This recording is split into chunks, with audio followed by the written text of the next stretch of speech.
Hello everyone, how are you. I hope कि आप सभी बहुत अच्छे होंगे।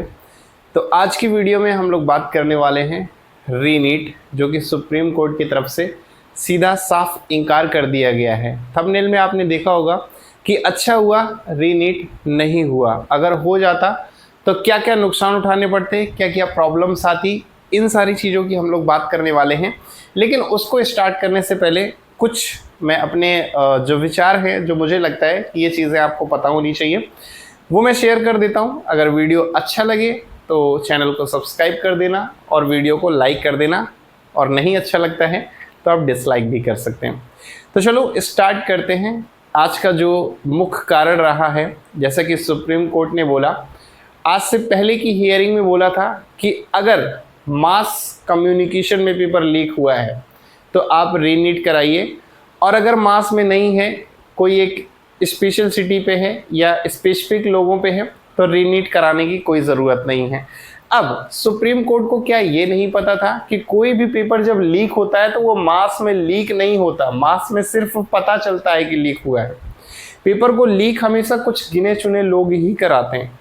सिर्फ नीट का पेपर ही नहीं, आप किसी छोटे एग्जाम को ले लीजिए, किसी यूनिवर्सिटी का पेपर लीजिए, या फिर किसी स्कूल का 12th बोर्ड का पेपर ले लीजिए, तो पेपर लीक सिर्फ कुछ बच्चों के पास ही पहुंचता है। यूनिवर्सिटी में हो, स्कूल में हो, और नीट में भी कुछ बच्चों के पास ही पेपर पहुंचा था, जिनके फादर के पास बहुत ज़्यादा पैसा है और वो पैसे से लगता है उन्हें कि वो पेपर खरीद सकते हैं, तो सिर्फ उन्हीं को पेपर मिला। लीक हुआ ये तो बाद में सबको पता चला। लेकिन अब आप खुद सोचिए, रिज़ल्ट 4 जून को आया। 4 जून को पहले ही बहुत बड़ा रिज़ल्ट आना था, उसके साथ नीट का रिज़ल्ट क्यों आया? 14 तारीख को आना था, जब ऑफिशियल डेट दी गई है तो 14 को ही आना चाहिए। 13 को आ जाता, मैं मान लेता चलो ठीक है, 13 को आ गया, एक दिन पहले आ गया, लेकिन 4 जून को ही क्यों आया? अब जैसे मैं बहुत सारे कॉलेजेस विज़िट करने जाता हूँ, तो काफ़ी लोगों से मेरी बातचीत होती है। कॉलेजेस के जो प्रिंसिपल्स हैं, वहाँ के डायरेक्टर हैं, उनसे भी बातचीत होती है। तो बातचीत के दौरान उन्होंने भी कई बार ऐसे बोला कि कोई बात नहीं, मान लो अगर पेपर लीक हुआ भी है तो उन लोगों के लिए हुआ है जिनके फादर के पास बहुत ज़्यादा पैसा है, और वो पैसा अगर मान लीजिए चंदे के रूप में किसी पार्टी को दिया गया, क्योंकि पेपर लीक हुआ कब था? 4 मई को, एक दिन पहले, और उस समय इलेक्शन चल रहे थे, सभी को मालूम है। तो अगर इलेक्शन में थोड़ा बहुत पैसा दे भी दिया गया और उससे ये कहा गया कि मेरे बेटे को नीट में एक सीट मिल जाए, तो उसमें क्या गलत है? कुछ लोग कह रहे हैं 10 लाख में पेपर बिका, कुछ लोग कह रहे हैं कि 50 से 60 लाख में बिका। मैं कहता हूँ अगर 50-60 लाख में भी बिक रहा है और 10 लोग मिलकर के खरीद ले रहे हैं, तो कितना ही पैसा देना पड़ेगा? कोई बहुत बड़ी रकम नहीं है। जिनके पास अथाह पैसा है उनके लिए बहुत मामूली सी रकम है। और वैसे भी बिहार में पेपर लीक हुआ है, यूपी बिहार में, तो आप जानते ही हैं कि सबसे बड़ी चीज़ होती है दहेज। मान लीजिए किसी के फादर ने 10 लाख में पेपर खरीद भी लिया, तो अगर उसका बेटा MBBS डॉक्टर बन जाता है और उसे MBBS की सीट मिल जाती है, तो ये एक तरह से उसके लिए इन्वेस्टमेंट है। क्योंकि यूपी बिहार में तो हर कैटेगरी के लिए एक स्पेशल दहेज की कॉस्ट है कि अगर आप टीचर हैं तो 5 से 10 लाख मिलेगा, एक सरकारी ऑफिसर रैंक पे हैं या सरकारी कोई नौकरी है, बैंक वैंक में है, तो आपको 20-25 लाख मिल जाएगा। अच्छी टॉप पोस्ट पे है, अगर आप डॉक्टर इंजीनियर हैं तो 50 से 60 लाख मिल जाएगा। अगर IAS रैंक पे है तो 1 करोड़ के आसपास दहेज मिलता है। ये सभी को मालूम है, ये कोई ऐसी नई बात नहीं है। कोई अगर यूपी बिहार से नहीं है, अदर स्टेट का बच्चा देख रहा है, तो उसके लिए ये थोड़ा सा अजीब होगा सुनने में। लेकिन यूपी में, बिहार में अगर आप रहते हैं तो आपको खुद मालूम है, आपके परिवार में ही दहेज लिया जाता है, तो सबको मालूम है। तो एक तरह से ये तो फादर का इन्वेस्टमेंट है कि 10 लाख में चलो पेपर उसको दिला दिया, 5 साल बाद वो MBBS डॉक्टर बन जाएगा, 50 लाख दहेज ले लेंगे, हमारा इन्वेस्टमेंट कामयाब हो गया। तो ये तो एक तरह से इन्वेस्टमेंट है।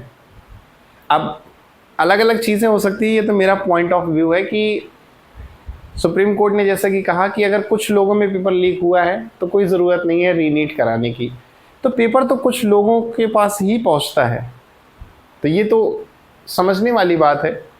अगर मैं बात करूं 2015 की, तो 2015 में एज सच ये वाला केस तो बहुत लंबा खिंच गया। 2015 में जब पहली बार और दोबारा नीट का एग्ज़ाम हुआ था, या AIPMT का कह लीजिए, पहले इसका नाम AIPMT था, तो इतना लंबा नहीं खींचा था। ये समझ लीजिए कि 23 जुलाई को तो पेपर हो गया था और वहाँ पर बस सिर्फ कुछ गिनी चुनी फुटेज लीक हुई थी कि ये फुटेज जो है बच्चे ने मतलब लीक करके या कैमरा लगा करके गया, कुछ ऐसा सिनेरियो था। कोई बहुत सच ऐसा नहीं था कि उसकी FIR हो, पेपर जले हुए मिले हों, इतना सारा चीज़ नहीं था। सिर्फ कुछ फुटेज लीक हुई थी और हवा मच गया था ऐसे कि पेपर लीक हुआ। और उसके बाद फिर ज़्यादा टाइम नहीं लिया, उस समय CBSE पेपर को कंडक्ट कराती थी और फिर CBSE ने बोला कुछ दिन के बाद कि दोबारा पेपर होगा। और फिर उसके बाद कोर्ट से फैसला आया कि 1 महीने के अंदर आपको दोबारा से पेपर कराना है। मई में पेपर होता था, जून का टाइम दिया गया, जुलाई में उन्होंने फिर से पेपर करा लिया, 23 जुलाई को पेपर हो गया। तो 1 महीने का टाइम बच्चों को भी मिल गया कि दोबारा पेपर होना है, उन्होंने भी तैयारी कर ली और जो पेपर कंडक्ट करा रहे थे उनके पास भी मिल गया। अब बात करते हैं कि अगर मान लीजिए कि रीनीट अगर आपका होता तो क्या क्या नुकसान आपको उठाने पड़ते। तो सबसे पहली चीज़, अभी तक के सिनेरियो से जब भी दोबारा नीट हुआ है या AIPMT हुआ है, तो अगर जुलाई में पेपर हुआ है, 23 जुलाई को वैसे तो हुआ था, अगर जुलाई में पेपर हुआ है तो आपकी जो काउंसलिंग है वो अक्टूबर नवंबर में स्टार्ट होती है और नवंबर में जब काउंसलिंग स्टार्ट होती है तो आपको जो कॉलेज अलॉट होते हैं वो होते हैं फरवरी मार्च तक, क्योंकि सिर्फ MBBS के लिए नहीं, बाकी और भी अदर कोर्सेज हैं जिसके लिए नीट का एग्ज़ाम ज़रूरी होता है। तो काउंसलिंग खिंच जाती है बहुत लंबे मार्च अप्रैल तक। लास्ट राउंड जो होता है, मॉपअप राउंड या स्टे वैकेंसी राउंड होता है, वो लास्ट बहुत आगे तक चला जाता है। तो मार्च अप्रैल तक काउंसलिंग चलती रही। अब अप्रैल में जब आपको कॉलेज अलॉट हो रहा है तो आपकी पढ़ाई ऑब्वियसली जिस दिन कॉलेज मिलेगा उसी दिन तो नहीं हो जाएगी, 1 महीने लगेगा। तो आपके जून में, मई में आपके कॉलेज स्टार्ट हो रहे हैं। तो सोचिए आपने जुलाई में पेपर दिया और उसके बाद अगले साल मई या जून में आपकी क्लासेस स्टार्ट हो रही। अब अगर इसी सिनेरियो को आज रख लें कि मान लीजिए अगर रीनीट होता, तो जुलाई में अगर आज फैसला आता कि रीनीट होना है तो 1 महीने का 1.5 महीने का टाइम दिया जाता है NTA को कि फिर से पेपर कराओ, ठीक है। अगस्त या सितंबर में आपका पेपर होता, फिर काउंसलिंग स्टार्ट होती जाकर के आपकी जनवरी फरवरी में काउंसलिंग स्टार्ट होती, तो कॉलेज आपको कब मिलता, जुलाई या अगस्त में, क्योंकि काउंसलिंग जब तक पूरी नहीं हो जाती तब तक चलता रहता है ना। पहले राउंड ऑफ काउंसलिंग में आपको मिल गया तो आपको तो चलो लगता है कि हाँ जल्दी मिल गया, ऐसा नहीं है, लास्ट राउंड बहुत आगे तक खिंच जाता है। और उसके बाद जुलाई अगस्त में आपको कॉलेज मिलता, फिर आपकी पढ़ाई स्टार्ट होती है 1 महीने बाद। मान लीजिए जुलाई अगस्त में मान लेता हूँ कि अगस्त में पढ़ाई शुरू होती है, तो आप हैं कौन से बैच के, 2024 बैच के, लेकिन आपकी पढ़ाई कब स्टार्ट होती, अगस्त 2025 में। तो जो कोर्स आपको 4.5 साल का हो जाना चाहिए, 1 साल इंटर्नशिप के साथ 5.5 साल में हो जाने चाहिए, उसी कोर्स में कम से कम 6.5 साल 7 साल लग जाता है। 2024 में आपने एग्ज़ाम दिया है तो कुल मिलाकर के 2028 पूरा होते होते आपका कंप्लीट हो जाना चाहिए जो भी मेडिकल का कोर्स है, लेकिन वहीं 29 या 30 तक कंप्लीट होता। फिर उसके बाद 1 साल की इंटर्नशिप, तो कहीं ना कहीं इतना वक्त लॉस हो जाता। और ये आप अगर नहीं मान रहे हैं तो किसी भी 2019 बैच या 20 बैच के स्टूडेंट से बात करिएगा और उनसे पूछिएगा। आज भी आयुर्वेदा के बहुत सारे ऐसे कोर्सेस हैं जहां पर 4.5 साल, 5.5 साल तो छोड़ो, 7.5 साल, 8.5 साल लग जाते हैं कोर्स को कंप्लीट कराने में। बहुत सारे ऐसे कॉलेजेस हैं जिनमें 7-8 साल लग जाते हैं एक नॉर्मल BMS को कंप्लीट कराने में। MBBS में भी कुछ कॉलेजेस होंगे, मुझे आइडिया नहीं है। तो वक्त भी ख़राब होता है, पेपर लीक होना, दोबारा होना, ये कोई सिंपल सी बात नहीं है। आपका लाइफ ख़राब हो जाता है। 8 साल आप किसी कोर्स को दे रहे हैं, सोचिए अपनी पूरी जो जवानी है वो ख़त्म कर रहे हैं।